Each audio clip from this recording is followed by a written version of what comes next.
Jokowi perintahkan Menhan Prabowo ke China. Bawa misi perdamaian dunia. Presiden Jokowi memerintahkan Menteri Pertahanan, Menhan, Prabowo Subianto untuk membawa misi perdamaian dunia menengahi konflik antara Amerika Serikat dan Rusia-China.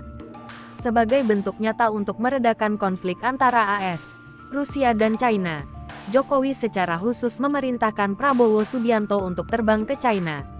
Presiden Jokowi meminta Prabowo Subianto untuk memediasi dua kekuatan dunia tersebut dengan menggelar pertemuan dengan Menteri Pertahanan masing-masing negara. Prabowo Subianto rencananya akan terbang ke China pada November mendatang.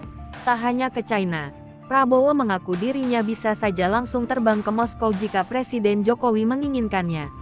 Meski mendapatkan perintah langsung dan Presiden Jokowi untuk menemui Menteri Pertahanan China, namun Prabowo Subianto tidak menjelaskan secara rinci kegiatan yang akan dilakukan di negeri tirai bambu tersebut.